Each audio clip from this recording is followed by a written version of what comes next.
Joining me today on another edition of Mary Clinic Live. I'm going to talk about how God saved me from a dying nanny today. Um, so this experience actually happened some time ago, and I feel I should share it now because um, it will help someone out there. It will help a family. It will help a couple. It will help, someone out there on how to avoid such incidences from happening in your home. So for me, because when I started out having kids, I knew I was going to need a nanny because I know that I'm a career woman. I work, so um, most of my time is spent at work. I'll have to go to work, come back in the evening. So I always have a living nanny, living with us. And somehow over the years, God has helped me to really get the good ones, the good aunts, But something happened, and I think, and we've been having nannies now for close to 8 years. So, but last year something happened. um, one of the nannies that we had living with us, came and said, oh, she got a call from home and they wanted her to come to the house. They wanted her to come to their hometown to see her mom, that her mom was sick. So when she said that, it was impromptu and she didn't plan for it that she was going to leave at that time. So we said, oh, let them know that we need to get a replacement before we can allow you go. But she kept saying, oh, they've been calling that her mom is in a critical condition, so she has to go. So we had to let her go, unplanned for. Now, before I proceed, please, if you are here to join our YouTube channel, kindly subscribe to our YouTube channel because we promise to bring you interesting um, stories and interesting episodes of Mary Clinic Live. So, like I was saying, so she had to go impromptu and we released her. She went. But when she went, there was a gap. We needed someone like urgently. Urgently. We all the contact I knew that helps us with nanny, I called all of them. Please, we need a nanny and we need it like urgently. So people sent us different nanny for me to interview. I interviewed them, but I didn't just like them. But there was this particular one that came all the way from either Abia State or somewhere very far from in the east. And the person that brought her told me that I will need to send her transport fare for her to come down. And I think I sent close to 15,000 or so for her to come. I sent it to her account. She acknowledged that she received it. And she told me, oh, she was going to get on the bus and come down, on a certain day. So that day she came. She came with the person that brought her. I think they came the following day or so. She arrived in Lagos, then they both came the following day. And that morning when they came, fortunately, we were all at home when they came. I was at home, my husband was at home, every one of us were at home. And immediately they came in and she sat down and they introduced her as the nanny they brought for me. Immediately she was introduced to me. I don't know, something just went um, on rampage in my spirit, man.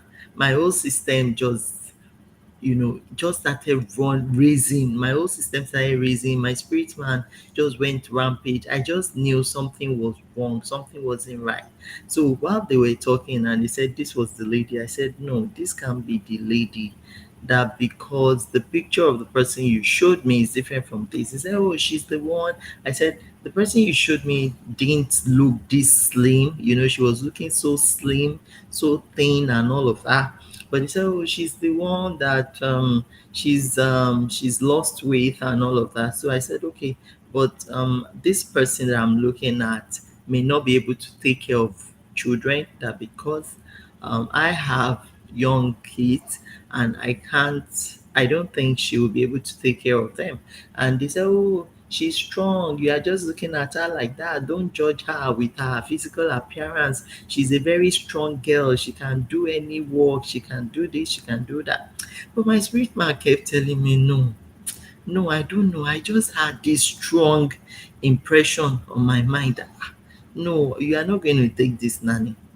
So meanwhile, each time they bring nannies for us like that, after I have interviewed the nanny, I will allow my husband also interview the nanny. So he also interviewed the nanny and he asked question, are you sure you can work? She said yes, she can do the work. Are you sure? Have you done the work before? She said yes, and all of that. But despite the fact that she was able to answer all our questions, I felt very uncomfortable within me. Something within me was telling me we weren't doing the right thing if we took the girl. So I told the people, that the person that brought her, I said, I said, I don't know why I just feel like this girl cannot do the job that I don't think she can do the job. But they kept saying, madam, you've been saying she can't do it, she can do it. She's very strong, she's ill and healthy, this, that, you know. So I said, she's ill and healthy. They said, yes. So my husband now whispered to me and said, see, don't embarrass the lady. The fact that she looks slim doesn't mean you should keep saying it, that she looks slim, that can she walk, that it could be embarrassing for her, that I should stop saying that. That if I know I don't want her, I should just let them know I don't want her, but that I shouldn't keep making her feel like she's not human by saying she's slim. So I said, oh, okay, I'm sorry about that. So I said, well, that okay. I said, okay, okay, let's just take her, you know. So and normally when we want to take them like that, we'll send them for a test. But because we needed one urgently, we didn't mind for her starting. Then maybe over the weekend we will take her for a test. So, but that day when we showed her her room, the nanny's room, she took her luggage there. She went into the room. Then, after showing her room, she moved it. She went in there, put her things there, and all of that. Settled down. Then later, my spirit man told me to go check her in the room because I wasn't just feeling comfortable. The moment she came into the house, all my system just went racing, my heart went racing, my spirit man felt very uncomfortable. And I know how God relates with me or how God deals with me over the years. Once I start feeling that way, I know something is wrong. I know God is trying to communicate something to me. And if you are the type that you are very sensitive and you listen, to your to the inner voice in you, within you, you will know when God is speaking to you. So I went in there, just to check on her. And as I got in, I saw that she has unpacked her bags. She has unpacked her bags on the floor. And the first thing my eyes went to were were drugs, like different drugs, different medicine, like packs of them on the floor. And I was like, what are all these medicines for? She said, well, that she's taking them, that that before she came, she had malaria, she had cough, she had this, that so doctor packed all those drugs for her to use. I said, no. I said, this drug doesn't look like something you just started taking before you came here. This drugs looks like something you've been taking. She said, no, they just prescribed it for her last week when she took it with malaria. So the more she kept talking. My spirit man kept telling me, no, you can't have this girl here. Meanwhile, the person that brought her had gone. So I went to my husband and said, my love, this is what I noticed. I don't think we should let this girl stay. My spirit man doesn't agree with it. And when my husband keep hearing that, he would be like, for her to keep saying her spirit man does not agree with this, maybe we shouldn't risk it. Even though we know we needed a nanny badly, we needed someone to help in the house and all of that. So, so when I said that, He said, but the person that brought her had gone. I said, yes. I said, but I could call him. So when I called the guy said, madam, don't worry, this is not the first time I'm bringing you nanny, which is true. He has brought us nanny before, and the nanny spent close to like 2 years plus, and she was a very good girl. She brought the nanny to from the east, and she was a very good girl. We didn't have issues with her, but this particular one, my spirit man just kept saying no. So um I so I went to my husband again. So my husband now said, you know what, let's allow her to stay for a week. Let's even see if she can do the work. So if after a week she can't do the work, then we can ask her to go, you know. So but I wanted to agree to that. But my spirit man kept saying, no, this girl must not sleep in this house tonight. This girl shouldn't sleep in this house tonight. I was like, what is wrong? Why all this? And I didn't want it to look like I wasn't going to listen to my husband, because we both know that we needed this nanny badly. So what I did was, I just asked the Holy Spirit for help. I was like, Father, what is going on? This is strange. And I know when you're speaking to me, I know it. So I was like, okay, I'm going to just tell this girl. I asked God for wisdom, for instruction and direction. And something just whispered to me and said, okay, why not just tell her to follow you now to the hospital to run some tests on her, that you like to run some tests on her, that since you are home today, that you like to go and do the test today. Immediately, I got that insight. I went into her room. So I said, oh, young lady, so you'll be following me to our hospital to run some tests so that I'm sure that you are medically fit and okay to take care of the home and of the kids, and that you have to go with me now so that we can come back before it's late at night. Immediately I said that, the girl just flared up and said, no, I'm not running any test. I'm not doing any test. If that's the case, please let me call the person that brought me to take me back. I said, really? You are not running any test? She said, yes, I'm not going to run any test. So I said, okay, if you are not going to run any test, then that means you have to leave today. You cannot sleep under our roof.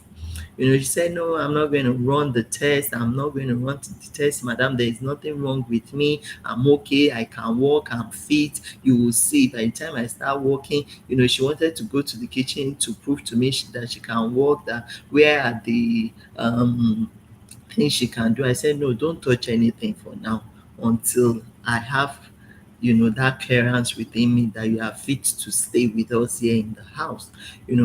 And hmm, lo and behold, I called the person that brought her to say, oh, we have to go run that test now at the hospital and she needs to go with me. So the person said, okay, madam, let me call her and tell her that, oh, she needs to go with you to the hospital. And the person called her, and this girl blatantly told this man that, I'm not going to run any test. I'm not running any test. There is nothing wrong with me. I'm not going with her to any doctor to run any test. So immediately I told the guy, you know what, please come back. Come and fetch this lady. Come and fetch her. We don't want her here. She can't sleep under the roof, under our roof tonight. So that was how the guy said, okay, he will look that he has gone and that he's already in Lekki or somewhere in Aja, but that he will look for how to send a cab to come and pick the girl. Then after we waited like an hour or two, we didn't see any cab come. I called this guy. I said, this big girl will not sleep in our house today. I'm not going to let this girl sleep in our house. My husband was already angry. He was like, why would you say that? If this girl were to be your daughter, would you just push her out like that? Won't you allow her pass the night at least so that the person that brought her can come back for her? Let her stay till tomorrow. I said, no. I said, the way I'm feeling, this girl must not sleep under our roof. And that that takes us to the fact that as human beings, when God is speaking to you, for those of us who are not religious people, I mean that are spiritual, because there is a difference between being religious and being spiritual. Religiosity not necessarily does not mean spirituality, because we see quite a number of religious people around. They do things religiously, they go to church, but when it comes to hearing from God, understanding the ways of God, knowing the ways of God, they are far from it. God may be on their lips, but may not be in their heart. So that tells us that you, as an individual, even in your home, in your marriage, you need to know how God deals with you, or the ways of God with you. You need to understand the ways of God in your life, how God, talks to you, instructs you, directs you, communicates with you. Because see, when God speaks to you at times, there will be human voices around you that will want to confuse you and make you think you are not hearing well, and make you think, oh, maybe you are the one just thinking like that. They will want to make you feel like maybe you are not hearing God properly. But me, when God speaks to me, when I'm about to get into trouble or something, there's a way God speaks to me that I know that this is God. And no matter what people are saying, no matter how pressured I am for me to think that this is not going instructing me, I will be adamant. So that was what happened that day. I was adamant. I said, no, this girl will not sleep under our roof. I said, whatever it will take, if it means me getting the cab and paying for the cab just for this girl to leave, this girl must leave. And that was how I kept calling the man that brought him. I said, no, I won't allow this girl stay in our house. She won't sleep here tonight. And thank God that she left that night. She left that evening. She left with all her baggage. And after she left, you know, we were like, thank God. So my husband was like, don't tell me the workload is too much anymore, because each time they send Nanny to us, you say you don't agree with them, blah, blah, blah. But well, let's be patient. I said, my love, you know that we know we need this Nanny, but we can't just take just anyone. That we have to take someone that we know that even God approves of. Hmm. Do you know that after the Nanny left, about 2 weeks after, maybe a week or 2 weeks after, the person that brought the Nanny called me and said, Madam, what did you see on that day that you were insisting that you were not going to take this girl? I said, well, I didn't see anything, but I just felt very uncomfortable. I felt very uncomfortable, in my spirit, man. I checked my heart. Something just kept telling me she can't stay with us. She shouldn't sleep overnight. The man said, Madam, are you sure you didn't see anything? I said, I didn't see anything, but I just knew that no, she can't walk here. She can't be with us here. She said, Madam, do you know this girl has died? She died yesterday night. Immediately he said that, I screamed and shouted. I was like, what? The girl has died? He said, yes, that the girl died yesterday. I said, what? That girl has passed on? He said, yes, the girl has passed on. Huh. The moral of the story. Listen, if I had not, listened to that inner voice that was telling me, don't allow this girl to stay, do you know, perhaps we would have allowed that girl would have stayed in her house. Probably she would have started walking, and maybe we will start feeling like, oh, she can actually do the work. She can actually do the work. And we will leave her to stay 1 week, 2 weeks. Do you know it's possible that she may not even last that 2 weeks? By the time she start working, it's possible it is in the process of her doing the house chores, cleaning and all of that, that she will collapse and die. And if that had happened under our roof, you know what that means? That is a case murder hanging around our neck. Something we didn't know anything about. We don't know her from Adam. We just needed a nanny. They brought her to us. But thank God for God and the Spirit of God that dwells in man, that instructs man. I love the scripture that always says, you will hear a voice behind you telling you, this is the way, this is the way, walk in it, this is the way. So that voice is always there, is always instructing. That voice is always talking, but some of us, we don't listen to it. We've allowed the voices of the people, the human voices around us, to overcrowd or to overcloud the voice of God. And that is why for some of us, God doesn't even bother to speak to us anymore, because when He speaks, we don't listen to what He has to say. We prefer to listen to people's opinion. And that is why at times, when I don't listen to what people are saying, at times it looks like it's pride. But it's not pride, it's because I know God's ways with me. I know when He's impressing something on my heart. He has delivered me severally, severally. See, if I want to do a book on God's deliverance in my life, at least I will write close to 10 to 15 chapters of that book.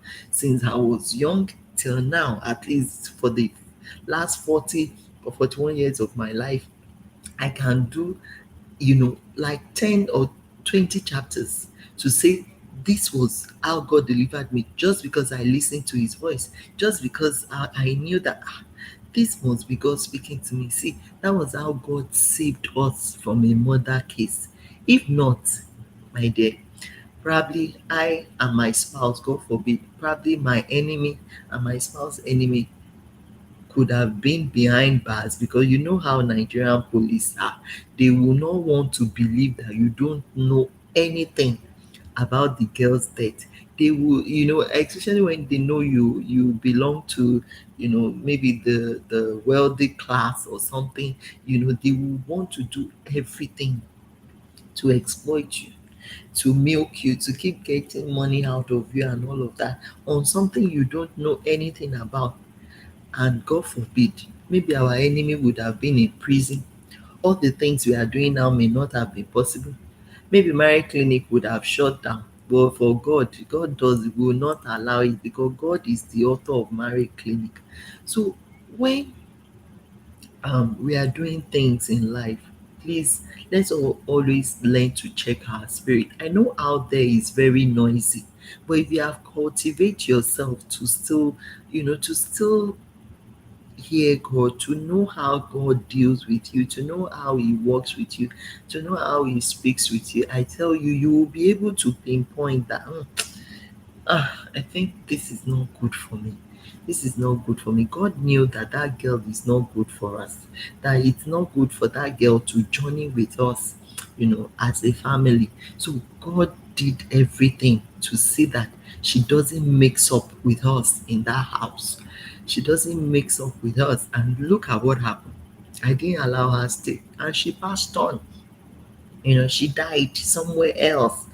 Probably she was still in Lagos. I didn't even bother to ask again, was she in Lagos or she had gone back to Abia. I didn't bother to ask. See, even the transport money I gave her, I didn't bother to ask for it. I just said, please just go. Please just go, because I could see the hand of God in everything. I said, please go, go, go with the money, go with everything. So please, whenever we are in marriage like that, please, aside from doing the work physically, you also need to pray. You also need to pray. Watch over your home.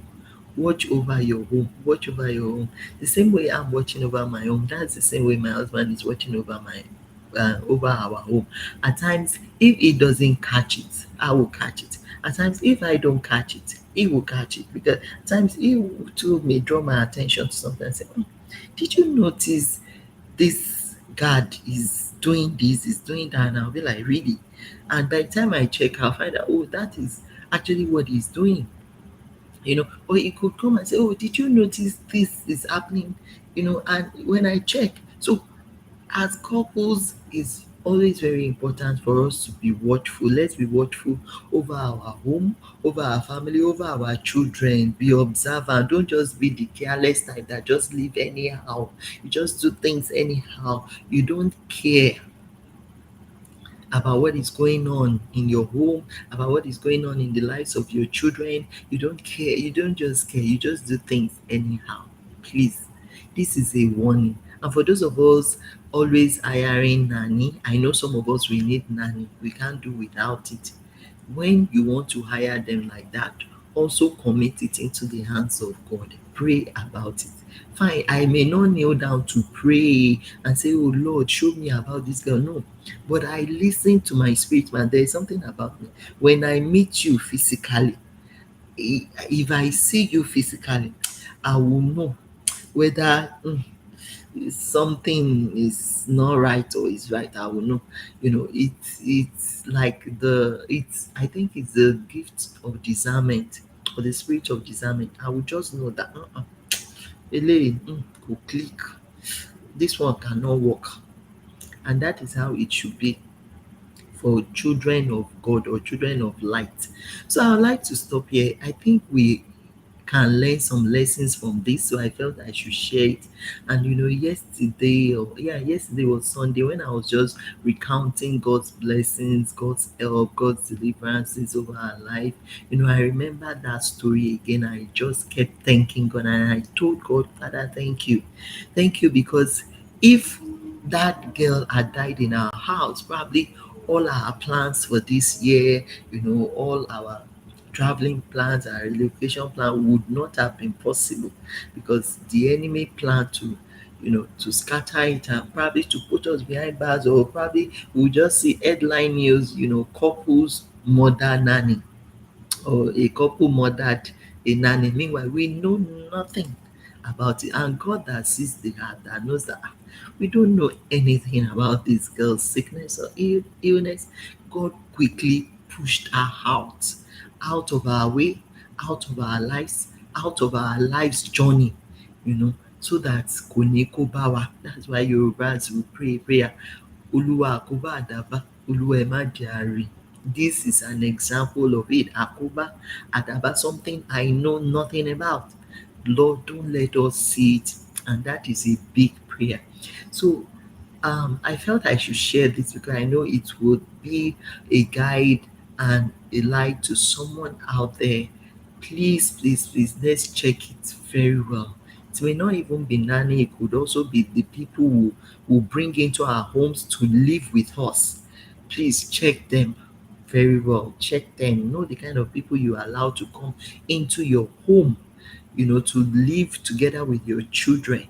You need to check it very well so that you don't bring in strangers that will come and corrupt your children, or that will come and destroy, the labor of your hands and the work you have done in that home, and all the investment you have made in that home. They will come and destroy it overnight. Thank God for God who did not allow that girl to destroy all our work, everything we have labored for, in building our home. I just thank God that that did not happen. And I pray that for the remaining half of this year, that God will journey with us, that um, all evil plans on our way, that God would take them out of our ways, that God would deliver us from them, that we will escape like a bird from the snare of the fowler. Every evil plans that the enemy have in place for us, that we will escape from every one of them, and our children too will escape from them. So I hope you have learned a lot today. If you are yet to subscribe to our YouTube channel, please kindly do so. Give us a like, give us a comment. Let me also know what you think about this nanny matter. If you have also had a bad experience, please let me know. Thank God that now we don't need a nanny, so to speak, anymore, because our last baby has grown, and it's the work is now much relieved, at least for us. So I'm grateful, and you as a man, please be supportive at home. Help your wife do chores as well. Work together, to build your home and to do things together. So I hope you have learned something. I remain your host, Marlai Anoputi. Till we meet again. I say